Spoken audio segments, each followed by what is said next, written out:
masih menjadi pertanyaan masyarakat. Bagaimana bentuk pengawasannya, Pak?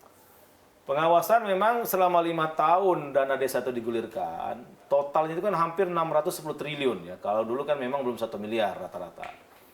Ya kalau saya lihat di medsos atau banyak WA ke saya itu memang masih banyak kepala desa itu belum melakukan pemanfaatan dana desa secara tepat sasaran. Ya istilah saya itu mungkin karena kepala desa itu ada juga yang karena dianggap tokoh, tapi mungkin dalam pengetahuan pembukuan atau kwitansinya kurang. Bukan berarti dia mau korupsi, tapi karena nggak tahu atau belum paham. Ada juga memang yang ada niat korupsi, ada juga. Ada juga yang nambah istri, kan ada juga tuh kan ada. Tidak bisa tutup mata ya, Pak?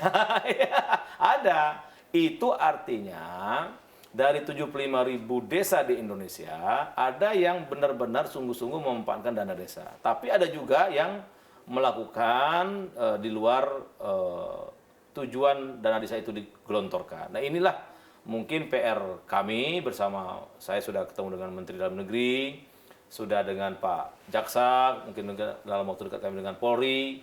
Intinya kita melakukan pengawasan ini penting untuk kita pastikan dana desa itu tepat sasaran. Jangan sampai jadi bancakan. Jadi jangan sampai 71 triliun tanpa jejak. Dan contohnya sudah banyak kalau sungguh-sungguh desa itu maju. Dari infrastrukturnya ke jalan poros desa ke tempat sentra-sentra produksi bagus, atau mungkin sarana pendidikan juga dibagusin, kegiatan posyandu PKK bagus, kepemudaan juga bagus, ada juga unit usaha desa wisata bagus. Jadi sebenarnya kalau ada kemauan dan tahu konsepnya, kemudian tahu apa potensi yang di desa itu, dengan dana desa itu sebenarnya sudah ada bisa sentuhan awal itu bisa. Dan apalagi saya bilang tadi dengan badan usaha milik desa, 20% ketahanan pangan itu bisa jadikan modal awal. Misalkan 1 miliar, 20% kan 200 juta tuh. Ya. 200 juta jadikan modal untuk nanam cabai, nanam tomat, atau perikanan kan udah bisa. Dan nanti setelah hasilnya ada kan dijual, dapat lagi duit, dapat untung. Maka nggak ada alasan bilang Pak Kades, uang itu dipakai sekali pakai hilang. Nah selama ini mereka lakukan apa? Setelah saya keliling, itu kenapa tuh hilang Pak? Ya Pak, karena selama ini kami ketahanan pangan itu kami serahkan kepada penduduk. Misalnya dikasih bebek 10 ekor. Ya cuma 2 minggu bebek ini sembelih, ya kan? Dikasih kambing dijual. Dikasih bibitnya nggak ditanam. Tapi kalau dikelola oleh badan usaha milik desa, nanti dia bisa menyerap tenaga kerja, pembukuannya jelas, struktur usaha jelas, maka saya berkeyakinan dana itu tidak akan hilang sekali pakai, tapi terus akan beranak pinak menjadi modal yang kuat. Oke, balik lagi ke Pak Yandri yang sudah melihat langsung begitu kondisi desa-desa, bahkan sampai beristirahat di rumah warga. Pasti kan melihat nginep di rumah warga begitu kan. Pasti kan yang didatangi tadi yang Anda sebutkan contohnya mungkin desa maju dan juga desa mandiri begitu ya. Tapi kan saya yakin juga Anda menemui desa yang tertinggal dan sangat tertinggal. Saya pernah berkunjung ke salah satu desa, mobil saya mogok, nggak bisa naik, jalan kaki. Tantangan terbesarnya apa sih Pak sebenarnya? Nah, desa tertinggal itu sampai akhirnya tidak bisa kebutuhan naik kelas, dasarnya gitu. itu kan yang belum terpenuhi. Contoh infrastruktur, jalannya yang masih berlobang, kalau kita lewat tuh ya lumayan lah goyangannya kan, atau sering nggak bisa dilewati.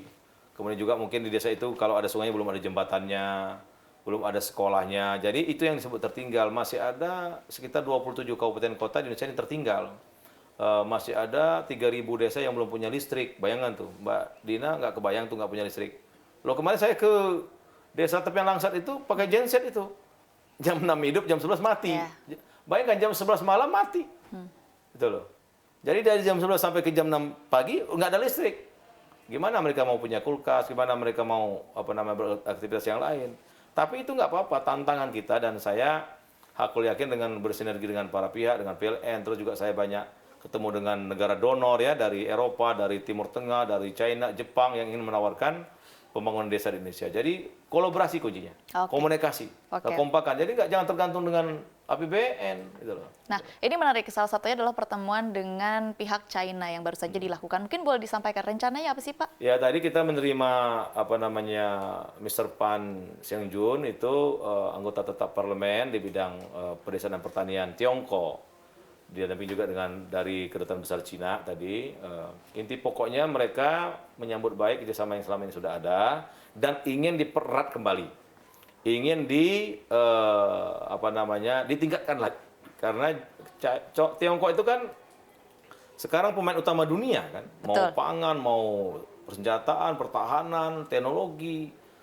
Inti pokoknya China sekarang itu atau Tiongkok itu menjadi pemain utama dunia. Maka kalau mereka ngajak kerjasama sama kita, apalagi di bidang pedesaan, saya kira sudah tepat. Ya, jadi insya Allah dengan pertemuan tadi, tawaran-tawaran mereka untuk membangun dari desa sesuai dengan tagline kami, bangun desa, bangun Indonesia, desa terdepan untuk Indonesia, itu bisa kami selaraskan.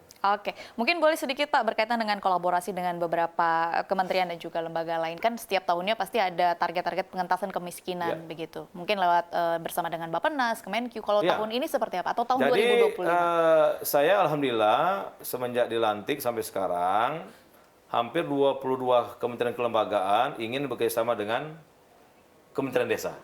Yang sudah saya lakukan dengan Kementerian Pertanian, dengan Kementerian Kelautan dan Perikanan, dengan Kementerian Sosial, kemudian siang ini dengan Kementerian Agama, dengan Bappenas, dengan Menteri Pendidikan Dasar dan Menengah. Intinya karena semua denyut nadi kehidupan itu hampir semua bersentuhan dengan desa. Pertanian ada di desa, perikanan ada di desa, kemiskinan banyak di desa, yang belum punya pendidikan banyak di desa, kemudian kesehatan stunting banyak di desa yang ada persoalannya. Kemudian perdagangan ekspor banyak juga desa-desa ekspor. Jadi saya tinggal mengkolaborasikan kementerian lembaga ini, dana mereka banyak juga masuk ke desa, program juga banyak masuk ke desa. Tapi kalau tidak dikolaborasikan, saya khawatir nanti ego sektoral yang muncul. Nah, saya nggak apa-apa sebagai menteri desa tentu mensinergikan ini semua supaya pembangunan, kemudian dana yang digelontorkan itu tepat sasaran dan ada jejaknya.